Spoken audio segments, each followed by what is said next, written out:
Welcome back to another episode of Rich Dad StockCast. I'm your host, Denney, and today we're diving deep into one of the most powerful frameworks in Robert Kiyosaki's entire body of work, the BI triangle. Whether you're a business owner, investor, or just getting started, this one concept could be the reason you succeed or fail. Most people chase money without building the right structure behind it, and that's why they get crushed when things go sideways. Now, joining me today is Rich Dad expert Andy Tanner, who knows the BI triangle inside and out. We're going to break it down piece by piece, explain why most people skip the most important parts, and show you how to use it to build real sustainable wealth. And don't forget, if you want free tools and resources to help you invest smarter and grow your wealth, go to stockcastbonus.com right now. That's stockcastbonus.com. Grab your bonus tools. Now, Andy, let's jump right in. Welcome back to the show. Hey, thanks, Del. You say I know it inside and out. I don't know if that's true, but it's interesting that you would call it inside and out because there is an inside and there is an outside. So pretty nice. I don't know if that pun was intended, and I don't know if I know it inside and out, but I do know it's on the inside and on the outside. So that's good. See, you know it, you know I it do. inside and out. There we go. I do know. I don't know if I know it inside and out, but I know it.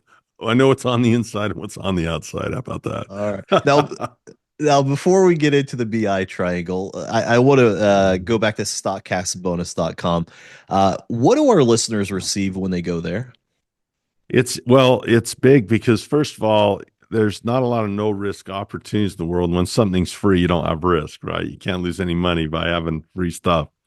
And right now we have a really powerful ebook that we've put out, and it's really important. So many people get the desire and kind of a context shift to say, okay, I want to do something new. I want another income stream in my life, or, I want to invest wisely, or I want to move where I am in the cash flow quadrant, but what are my first steps? How do I do that? What is a recipe? A, B, C, D, E. What do I do first and second and third? And, how do I change my life that way? So that's what this is for. So go there. And if you have not gone there, don't miss out on that. Free stuff, real good study. Get there, use it, start it in your life. Wherever you go with it, you'll go with it. But I will tell you, it has the recipe for getting started. And if it's like when my sons, when I took them out of school in the 8th grade and we did homeschool that year for financial education, these are the exact things we started with. I said, sons, this is how you start. So yeah, get that. It's the first step towards the pathway towards wealth, prosperity, and elevating your well-being financially. So take that first step, go there, learn how to begin. And it's designed to take someone from 0 to 60, right? If you can use that car metaphor. So yeah, it's a great opportunity, great value. Go there. It's free. Fantastic. Now, let's start with the basics. What is the BI triangle and why did Robert create it in the first place? Well, I don't know why he created it. You'd have to ask him that, but I do know where I ran into it first. So when I came across the book Rich Dad, Poor Dad, I instantly knew I had found something special. What I thought was so beautiful about it was that he didn't use numbers. He used arrows. And cash flows a certain way. And so when you talk about cash flowing, that's the deal. It's arrows, what direction it's going. You can tell whether you're winning or whether you're losing by how the arrows flow. It really is that cool. So when I saw that book, Rich Dad, Poor Dad, and I remember that page, I remember when I saw it, I remember where I was when I saw it. And I was like, wow, that is how it works. That's what the wealthy teach their kids about money that the poor middle class do not. There it is, right on the page. Promise kept. So immediately, I was interested in learning about the cash flow quadrant. And immediately I was interested. And so Robert was writing a lot of books then. He wrote one. I'm sure I have it here. He wrote one called Rich Dad's Guide to Investing. And Rich Dad's Guide to Investing was a thick one. And that's where I saw that for the first time, is I saw He said, look, if you're going to be an investor, you should know the business investor triangle. And what it is, there's 8 components to it. And those 8 things uh, really show a really nice business plan. If I were to write a business plan, I just make it nice and concise, and I just hit those 8 things. I wouldn't make the brochure too big. I just hit those 8. And if you hit those 8, a guy could say whether he was interested in learning more or not. The other part of it is, as an investor, is an evaluation tool. So as a person that was trying to raise money or start a business, on that side of the table, I could use that as a way to raise capital and say, this is the business model. I have these 8 things. This is how I'm set up to do these 8 things. Would you like to invest? Well, on the other side of the table, you got the investor who's looking at it and says, do I want to put my money in this? So it's fantastic. When you look at any business in stocks, any real estate syndication you want to maybe put your money in, maybe um, go through that as your checklist, and you can really learn a lot. It's never guaranteed, but you can learn a lot about a business that way. So there's an outside and inside, and there's 8 components, and Robert lists those 8. So it's a great evaluation tool, and it's also a great tool to show off what you want to build and communicate what you want to build. Now, you talked about inside, outside. On the outside of the triangle, you have leadership, you have team, you have mission. Mission seems to be the foundation. It Why would is. now? Why would that be?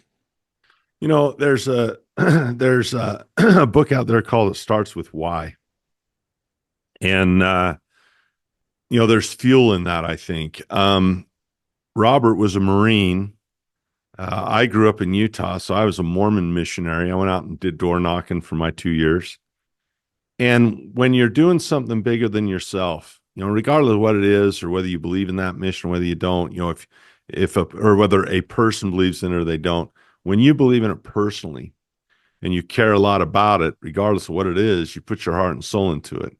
And money can motivate people to a certain degree. It certainly can and does. People often fail to become bigger than their money.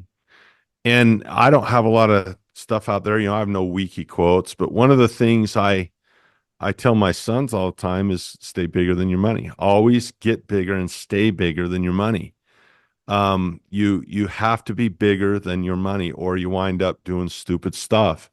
You can lose things that are more valuable than money by making money too big. You can turn into a Bernie Madoff, or a Ponzi scheme guy, which we've seen, where the money got too big and they didn't, they lost their principal. Well, if you engage in exponential growth, like a guy like Buffett is a great example of exponential growth, where guys that used to, make 10 grand a month, now they're worth, $100 million or whatever. How do you stay bigger than that? Well, a mission is always bigger than you. And if you adhere to that mission, you have to meet and grow and push yourself to be equal to it.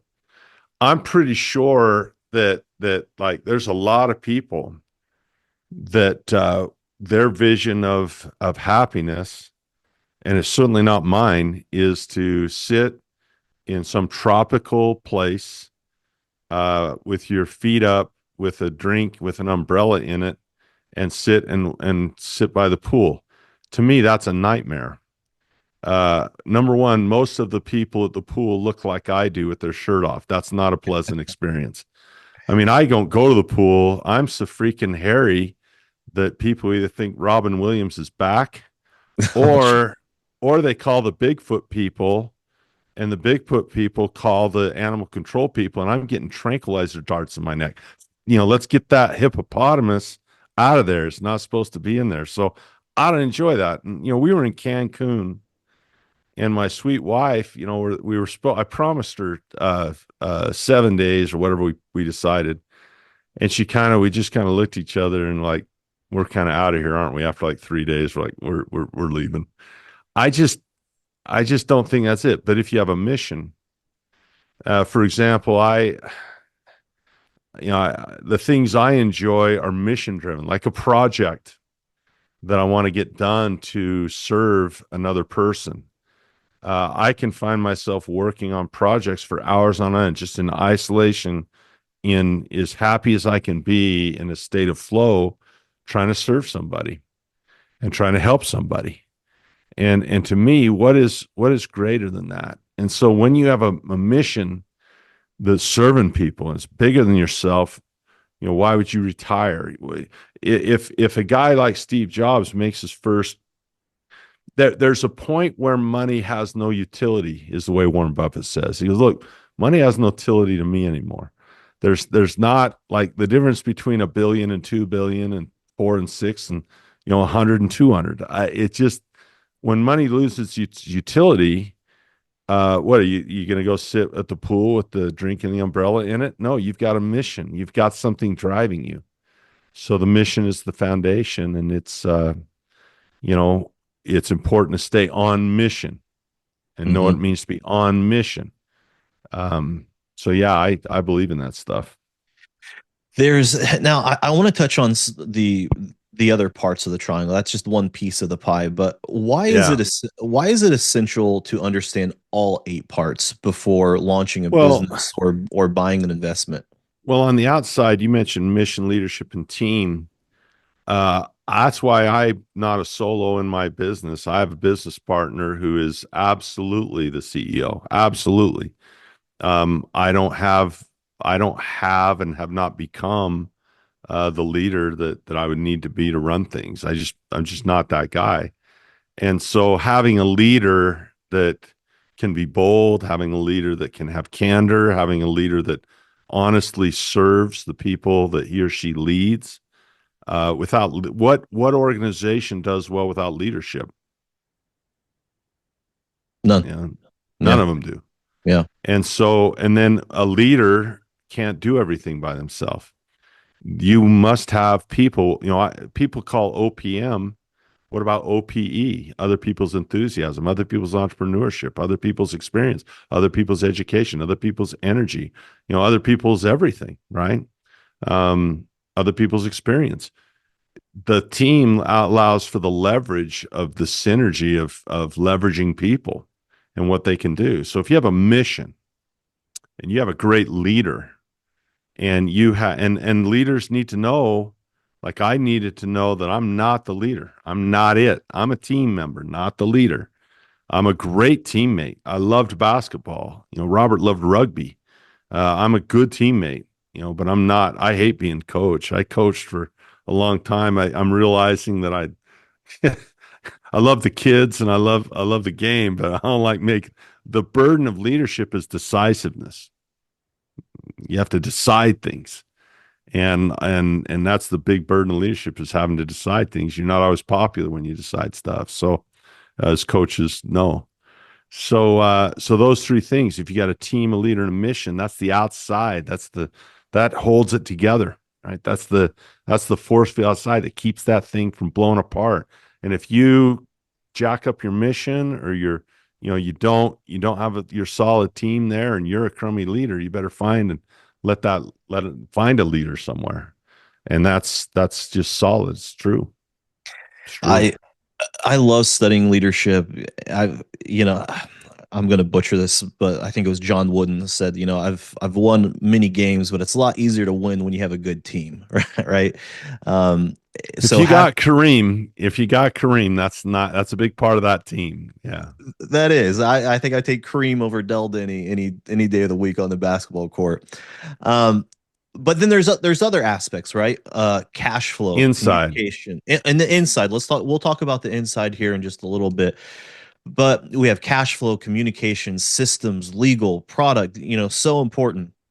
Now, before we get into the details of that, what happens if a business is lacking in one of those? Like how important is it? Is it crucial? Is it detrimental? Like, what's your thoughts to that?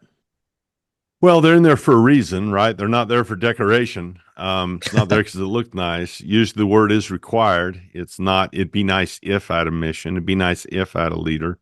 These things are required.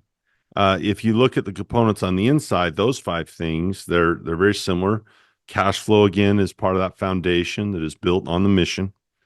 And cash flow is the lifeblood of a business. It's the lifeblood of a church. It's the lifeblood of a school. It's the lifeblood of a nation. It's the lifeblood of a household. So when you do what's called a fundamental analysis and you talk about what's important, is it just so-so? Well, fundamentals are the required stuff, right? You got to have fundamentally sound in your golf game, fundamentally sound in your rugby game. You got to be fundamentally sound in what you do. So those fundamentals are pretty important. Cash flow is a pretty big fundamental in fundamental analysis, like looking closely at important stuff. And cash flow is the lifeblood.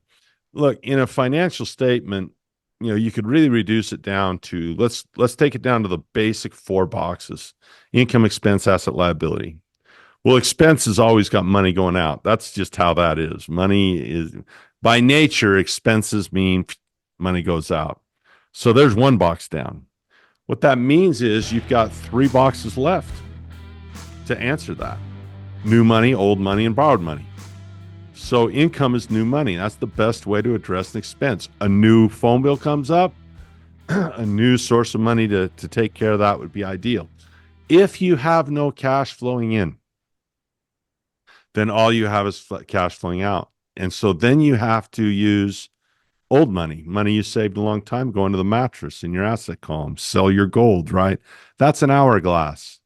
So as soon as someone goes insolvent from a surplus to a deficit, answering that deficit comes from the other two boxes, net. You're selling off your stuff. That's a 401k cash flow pattern. It's not a cash flow pattern that is new money coming in. It's old money running out. And then you have the hourglass of borrowed money. I mean, how much can you borrow until they won't loan you anymore? And so you can rob Peter to pay Paul. That's the Ponzi scam when you just keep paying new obligations with, you have your current obligation, your phone bill. So you take on a new obligation from the credit card company to pay the phone bill. And you go into debt until that Ponzi scheme collapses because you can only borrow so much. So the bottom two, if you're paying expenses from asset and liability column, that's not new cash flow. That's not the sustainable cash flow. Those both have hourglasses, and unless something changes, it's only a matter of time. So that cash flow there in that BI triangle is the lifeblood. It's a vital sign. Lifeblood, you go to the doctor, what's the blood pressure? Does he have a pulse? If there's no lifeblood, there's no life. And so, yeah, that first one of cash flow is, you've got to look at that from the outside investor and say, is it got a lifeblood here? Because if you run at a deficit, you're in trouble. All right, you're spot on. But let's do this. Let's take a quick break. We've broken down the BI triangle and why it matters, but now we need to look at what happens when people skip pieces of it. Now, spoiler alert, that's where failure happens.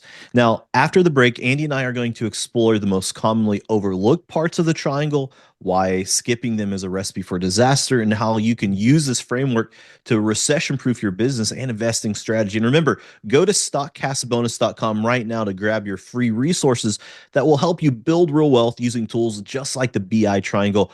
We'll be right back. So far, it's been great. I needed a source where I could really enrich my education through stocks. I didn't really have an avenue for it, and it's helped me a lot. The simplicity has really gotten me on the track to where I enjoy the learning as well as it's really solidifying in my mind. And like, they're not just trying to sell you something, they really care about the people that are in the course, and they really do care about you and your personal goals, and what you want to do is to help you and your family and whatever your goals are in life through that. So it's really been great. Welcome back to Rich Dad StockCast. I'm your host, Denney, and today we're unpacking the BI triangle with Rich Dad expert Andy Tanner. Now, Andy, most people skip the hard or boring or invisible parts of the triangle and then wonder why their business or investment fails, right? So let's talk about that. Let's talk about some of those skip parts, like the systems or the legal or the communication. Why do people ignore the systems part, where systems actually scale a business? Yeah, systems are at the heart of the BI triangle. You have this foundation of mission outside, and systems is dead in the bullseye. That's in the middle. And what systems do is they allow for scalability. I don't think it's boring at all. Systems allow things to grow. If we rely on humans, then you've got, this guy's opinion and this person over here, and there's no rules. And, if you have traffic lights, that's a system. The system works like this. Green means go, red means stop, yellow means go fast. That's that's the system. And if we follow that system, we'll be okay, right? Without the system, things break down. And they call this McDonaldization because Ray Kroc, he understood it was about real estate and he understood it was about systems. Henry Ford, probably number one ever in terms of system and assembly line, to where you can take McDonald's. I mean, you look at the employees that are there, you have machines that can do a lot of the work. And really, the reason they pay so little at McDonald's is because you really can almost take any competent person anywhere. You don't have to have a degree. You don't have to have gone to school. You can take really any able-bodied person of sane mind and put them in there and put them to work. So systems allow things to be scaled to where you sell billions of burgers instead of just a few. So we call these standard operating procedures.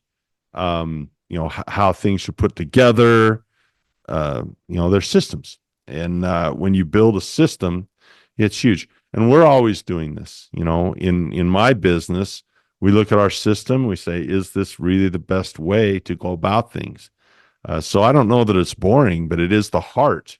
It's the dead middle of the triangle. If you shot a bow and arrow in the middle of that triangle, it'd land on systems. There. Now, one of the other part of it is legal, right? And maybe people put that off. Where do people go wrong when it comes to building a business or evaluating business when it comes to the legal aspect of it? I think there's two places people go wrong. This is just my opinion. I used to really be happy because all the rich dad advisors were more experienced than I was in that 14 years I traveled with them. And I used to be the only one that had never been sued before, right? Notice I say used to be. And they just said, look, Andy, as you build your wealth, they will come after you. And attorneys, you just, it's one of those things you don't think will ever happen. It says, look, there are cottage industries with attorneys that are just evil people, just absolutely evil people. And they'll come after you. And, you'll pay them off or whatever you got to do. And it's interesting because I used to laugh. I'm like, yeah, the only one that's never had it, blah, blah, blah. Well, you get big enough, they would never sue you ever if they didn't think you had any money to get, because it'd be a waste of their time. So having money, we're so litigious. And there's so many things that are out there. So you got to have a tight ship and you got to have legal counsel. But I'll tell you the other thing that's really important is the preparation part of that, because you can't put your seatbelt on in the middle of a car wreck. And there's just certain things you'd have to have in place before for protection that way. So legal protects you, a lawsuit, but it also protects you from ignorance, because there's like let's say that I had you take a Series 65 exam, which is a minimum competency, by the way. That's minimum competency in securities. And you take that Series 65, if you get answers wrong on that, are you a crook because you didn't know something? Are you evil intent? You have malice? You have, you're gonna, material things that, no, you were ignorant. You didn't know. So having guidance, right? Having guidance to make sure you're running your business properly, that's a really important thing. That's really important, because they don't care if, they don't care much, if you did something unawares. You may walk across the grass innocently, just go into your car. All of a sudden you realize there's a keep off the grass sign that you didn't see and you didn't know about. You weren't trying to hurt the grass. You just go into your car. You're not trying to hurt anybody. So legal is an important thing. The reason we hate legal, a lot of us, is, it's expensive. But, I look at, Emily, who helps us protect our IP and helps people from stealing stuff. We have, Kevin, who helps with contracts. We have Garrett and Andrew, who helps with asset protection. So that's like we have a team of attorneys, and I'm more than that. But those guys are just they're awesome. I mean, they're great. So you got to have legal. That's on there for a reason. We have to obey the law. We have to do whatever our systems do, whatever products are produced has to be within the bounds of the law. We have to be lawful, or we have no business investing. Right, the BI triangle. There we go. All right, so we're building a great business here. We've got our team in place. We've talked about leadership. We've talked about mission. We've talked about having systems, legal. Okay, now talk to me about communications. What is So communications? so communication sits right above cash flow and right below systems. And you can look at this on inside and outside. We have outside communication where we communicate with our customers. So, like Tesla, they do a great job communicating because they have word of mouth. They don't advertise. They have word of mouth. And anyone that drives one of those things, I have one, and I was over with a buddy of mine, and he says, "Oh, you got a Tesla?" I says, "It's interesting. He's about my size too. Have you ever driven one?"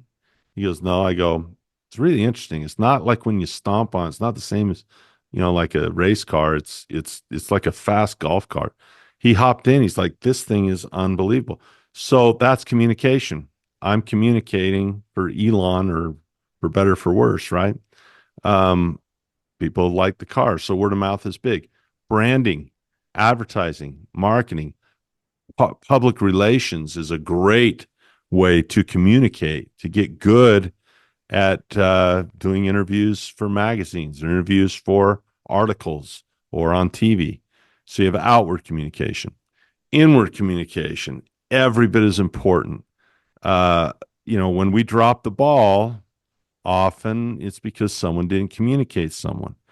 We fell outside of a SOP. We didn't have the system right. Why? Well, it wasn't communicated. So communication actually comes before the systems, right? You've got to be able to talk to build systems. You've got to be able to have the frequency of interaction that's necessary, to have meetings that are meaningful, and to have accountability. And so, yeah, I mean, what families break down when there's no communication. Teams break down. We talk about on the basketball floor all the time. We're not the CIA here. We're not the Secret Service. We're not covert operation. Talk on D. I got him. You got him. Right. Call out your assignment. Oh, I'm hard showing. Force baseline. I got your help. You got the V back down here. And so guys that talk on defense and offense all the time. I got your screen. Wait for it. I got your screen. Talking, it's required. We have to communicate. So that leaves us one left. Communication is, well, we got one after that at the top of the triangle. We got that. Well, before we talk about the top of the triangle, I want to talk about one of my favorite ones, and that's cash flow. So, how Yeah. important is cash flow? I feel like everything we talk about involves cash flow, but touch on that. Like, why is cash Well, flow in there? we did hit on that a bit before the break. And like I said, it is your lifeblood. It is the foundation upon the foundation. You have the mission here, and then cash flow goes on top of that. And, I mentioned the three boxes. If your cash flow is coming out of the wrong box, yeah, that's not happening. We also like to see growth in cash flow. We like to see cash flow enlarging. If you're not growing, you're shrinking. And so we like to, the idea to maintain a cash flow, you should always be looking to get more, get better. If not, you might not get any. So yeah, I mean, it's the lifeblood. Like I said, you have to have it. All right, now let's talk about product. All right, so we've covered team, leadership, mission, cash flow, communication, systems, legal. Now let's talk about product. Every business Yeah. has a product, right? Product or service. And that's it's there. It's not there for decoration. It's essential. If you're not serving people, um, that you're not serving people. So the product, is the smallest it takes the smallest real estate in the BI triangle. And someone might say, well, that means it's the least important. Um, I don't know. Product can be tied to mission a lot if you think about it. Warren Buffett has this saying called buy assets that have a moat. Now, what is that? Well, how strong should BI Triangle? And part of the moat, where people say, Andy, what is a moat? I know that a moat around the castle protects the castle and it's less likely to be taken. If the wider the moat, the harder it is to take the castle. Yeah, I get that. So what does that actually mean in business? Well, the work that you do is what makes you defensible. I would say in the world of risk management, we have all these. We did a podcast on it. I can get, I can buy a call spread on the VIX, or I can buy a protective S&P put, or any number of insurance policies I can do to protect. But I will tell you the thing that I think is number one on the risk management list is your moat and the work that you do. And if what you do is necessary, and if what you do it better than other people can do it, you're going to be around a long, long time. If you're needed and you're necessary and you're better than the other guy, to me, that's the moat. So there's a lot of protection in your product. Now, that doesn't mean your product is the best one standing next to another one. It means your BI triangle is the best. Any of us, like, I don't go to McDonald's. I think their burgers are horrible. I think they're awful. They're terrible hamburgers. How do you really feel about McDonald's? Well, if you come to my house and you see how I build my burgers, I'm 900 pounds for a reason, Del. Okay. And it ain't McDonald's that did this. Okay. There's not a lot of McDonald's in this here. There's a lot more prime beef in here, but I can build a better hamburger McDonald's, but I can't build a better BI triangle than they have. Right. I can't. And so that's why the product is essential, but you don't build a better mousetrap and that's it. It can't stand in isolation. So it's better. I wouldn't say, oh, it's the least important. They're all important. I just say none of these can stand in isolation, and the product is the same. So, and you don't have to have an ingenious thing. Be 10% different and 10% better. Wendy's sells hamburgers. What's the difference? It's all garbage. Calories are the same. It's a bun, meat, cheese. Well, there's your square. They have a square burger, and apparently that might taste better to some people than a round burger. And they do taste different for whatever reason. Their beef is never frozen, always fresh. So 10% different is that 10%. Burger King lets you have it your way. McDonald's has a clown and a play place. They're just 10% different. So some people think that's 10% better. So that's competition. That's how products work. And I'm not and by the way, when you say I know inside and out, yeah, I know what they are inside and out, but entrepreneurs are always learning. I mean, I'm learning all the time. And I love business, but I'm always trying to get better at it, for sure. No question about it. As an investor, I'm always trying to get better. As a father and a husband, always trying to get better. So interesting that you could do a BI triangle for your family. The product is awesome kids. That's what we're trying to build. And so we have all those things, including legal, right? We have all those things in our family. We have a mission. That is one leadership position that I will not relinquish side by side with my wife. Robert talks about, the school system, and he hammers on, rightly so, by the way, the Department of Education. I remember when Ronald Reagan thought we should get rid of the Department of Education. Ronald Reagan says this is silly. And people think Trump's nutty for Ronald. That's a Ronald Reagan deal, right? That's a Reagan Republican idea. But I kind of throttle parents more than school teachers, because since when is it the school system's job? School got invented when? I mean, you taught your kid to fish a long time before there was a school. You taught your son to hunt and to protect and build a frickin' fire. And the job of survival in this world has got nothing to do with a school teacher. It's not even their frickin' job. My job, and no one takes that from me. So there's a mission and a leadership and a team, and if you don't have that, you won't have a family. So that's a big deal to carry that stuff over, for sure.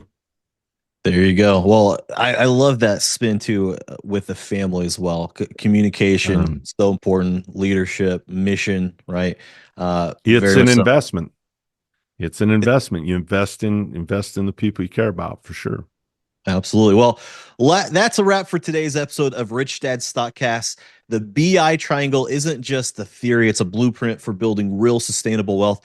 If you skip one piece, the entire structure is at risk. But if you build all 8 pieces, you create something that can grow and protect your wealth for decades. Now, a huge thank you to Andy Tanner for helping us unpack this powerful concept. If you take nothing else from this episode, just remember this: build it like the rich, build with a solid foundation. And don't forget to visit mission. Absolutely. And don't forget to go to stockcastbonus.com for your free tools and resources. You'll find practical guides to help you think, build, and invest like the wealthy. And if this episode has resonated with you, do me a favor, like, subscribe, share this with someone who needs to hear it.